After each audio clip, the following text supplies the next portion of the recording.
Well, there we go. Another edition of What's Involved.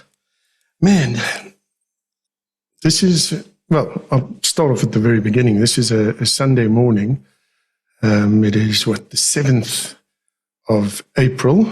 And one thing I have come to the conclusion of, if you've been following along, I had a muscle biopsy, left thigh. They said to me it was going to be about 3 centimeters long. It's closer to 5 or just over 5 centimeters long. And I know this because I took the dressings off yesterday. Also, dissolving stitches don't necessarily dissolve. That's something to bear in mind. And what else did I want to say? There's a lot, you see, and I've been thinking about a lot of stuff. And sometimes the thinking of it and the putting it into words doesn't always come as easily as you might think, especially the way I can carry on sometimes. But, there we go. That's just one of those things. So let's try and stop meandering. It's now been, 10 days or so since I had the muscle biopsy to find out if I have this polymyositis. Still haven't heard back. Wrote an email off to the neurologist and said, hey, listen, hi, me, what's happening? And haven't heard back from her as well. I told you that I was prescribed something new for my ADD, which worked brilliantly for a couple of days, and then kind of made me feel like I'd had way too many energy drinks, he says, sipping on a cup of coffee. But seriously, it was like, how do you describe it? Too many energy drinks, jittery and, and felt like my heart was racing, pain in my temples. It was just there.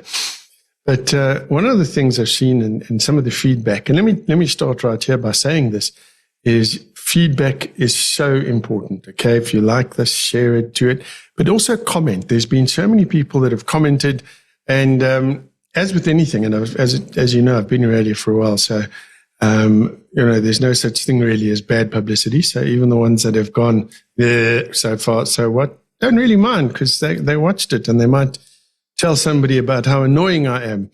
Either way, it's gonna be good for us getting the word out.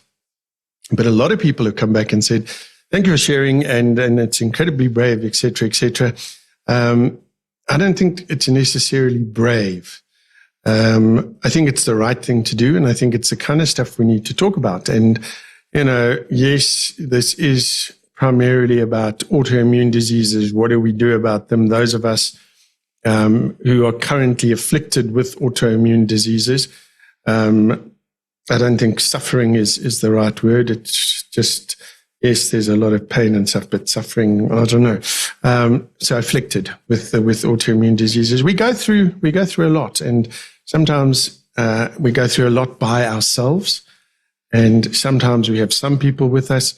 But I think unless you actually have something similar to what I have or what other people have, you really don't understand how it affects you and how it changes your life. And I've been looking back at that, and I was thinking, because I think this whole sort of journey of mine started about 3 years ago, and I was thinking what I was able to do then, and the stuff that I take for granted. I've said it before, I'm probably going to say it again.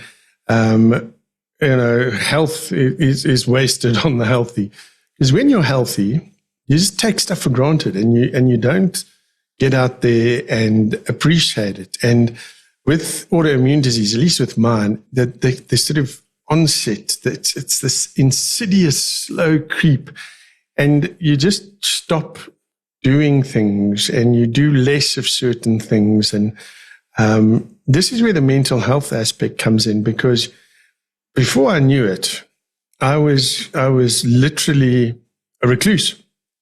Didn't want to go anywhere, didn't want to go out, didn't want to do anything, was, worried that if I go out, I'm going to fall down or do something silly and embarrass myself. And I mean, that's the worst part. We sit and I'm worried about embarrassing myself, okay? And I was worried about that. And now with this polymyositis, I looked like the human walking version of Gru from the Minions. And I thought, why was I embarrassed and worried then? Look at me now. So now I've just given up. If I make it out, check me out.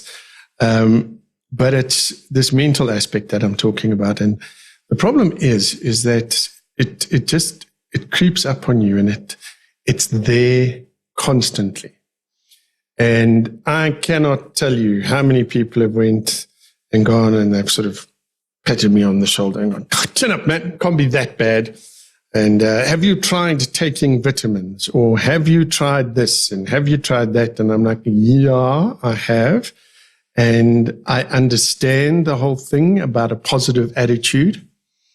But sometimes positive attitude does not work. I can get up, I can wake up in the morning, and I can tell myself as many times as I want to how positive I am and how life is going to be great. And it sometimes doesn't work. And the sort of emotional, mental fallback on that is terrible, because one of the things that has happened to me, and I know it's happened to many, many other people, I'm not alone in this, is this: you start to lose friends, because, friends will only invite you over to come over for dinner, or for a braai if you're in South Africa, a barbecue if you're anywhere else, so many times. And if you say no, eventually they stop asking you. And also they'll stop phoning and asking if you're all right. Because what do you say? No, I'm not. Okay, well, have a good day. And you can go, well, yeah, okay. Good day is relevant, but I'll do my best. And it slowly puts you into a very dark place. And it can be, even if you are surrounded with people, sometimes it can be lonely. And this is the kind of stuff that I want to talk about. And I can only really share my experience up until and when you share yours. And a couple of people have agreed to come and have a chat to me about this. So I'm going to be getting those guys on soon. But for me, the worst part has been feeling less of a man, way, way less of a man. Not being able to lift things up, not being able to carry things and do things. One of my favorite things that I used to do with Helene is, either I would make dinner in the evenings, or I would help her. Can't do that anymore. And you get this immense feeling of guilt. And then the work thing came along, and I've been able to work less and less and less. And then the days I do feel good, I try and do too much work to catch up. And then for the next 4 days, I'm wasted. And these are things that I've had to deal with, and I'm still dealing with, is the incredible amount of guilt and feeling like a failure, like I'm not good enough anymore. I can't contribute. We're looking after my mom and sister, both who are technically disabled as well. That's a burden, and it was a burden that was shared. And now what I've done is I've added myself to that burden, to that responsibility. And it's how do we navigate around that? And I was talking. A friend sent me a message, and I'm sure I've spoken about it, where she was diagnosed with cancer and has to have a double mastectomy. And she also said the same thing as I have. It's not the actual process, okay? It's this waiting and this not knowing. How does that make you feel? Because for me, that's the stuff that eats me up, is this waiting. It's like, what are they going to say? Are there going to have to be more tests? Will we be able to afford it if there are tests? Will our medical aid, medical insurance, will it pay for whatever needs to be done? And then I sit and think to myself, this is what I'm worried about, which is very much like a first world kind of problem, trust me. But what about those people that can't afford any of that? I have a friend, we've become friends. I met him in hospital. Hopefully I'll get him on here to have a chat about it as well. He simply couldn't afford the treatment. So he's gone and looked for an alternative sort of regime to see if that'll help. Now, I've always been a bit of a hippie at heart, so there's a part of me that's very keen on finding out about the alternative things, and yet I have a neurologist who goes, if you stop taking the treatment, which is the polygam at this stage, we're going to have to start it all over again if you get worse. And I'm like, that's not a chance that I'm prepared to take. So it's how do we go on from there? And this is where I need your help and I need your input. Share with me. What do you think? What's happened? Do you know people that have got it? And I guess the general message that I'm trying to get across, particularly in our country, South Africa, is we need to be kinder. We need to understand more. We need to look at other people and realize that maybe we don't have it all. We don't know it all. And we also need to be able to help more. You know, it costs nothing to be nice, it costs nothing to help. And this is the thing. I'm trying to help by sharing this. There's a couple of other things I want to do. I always try and help. Don't always get it right, but just get out there. I mean, you know, and it's one of the things when I was doing my podcast, I always used to say I'm a rabid, sort of, what do you call it? A rabid patriot. I love South Africa, love my country. Don't love what's happening in it. I don't love what certain people are doing, but I love my country and I love the people. And I believe that, you know, all of us, if we are together and take care of each other and we just show more love, I believe we can achieve amazing things. And, you know, if anything, this journey has told me is that, and taught me rather, is that no man is an island. So if you are watching and you've watched this far, thank you so much. I really do appreciate it. Hopefully we can make a difference. I don't know if we're going to necessarily change the world overnight, but hell, why not try?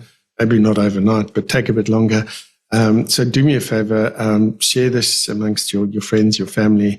You know, the old algorithm thing, which I don't understand. I tried to watch a series on how you're supposed to do YouTube properly, and I thought, you know what, stuff it. This is my story. This is my heart, my soul. You're either going to find it and you're going to like it or you're not. But if you do find it and you have found it and you like it, just like and subscribe, because apparently that'll help other people find it as well. And whatever you do, look after yourselves, take care, and be kind to each other.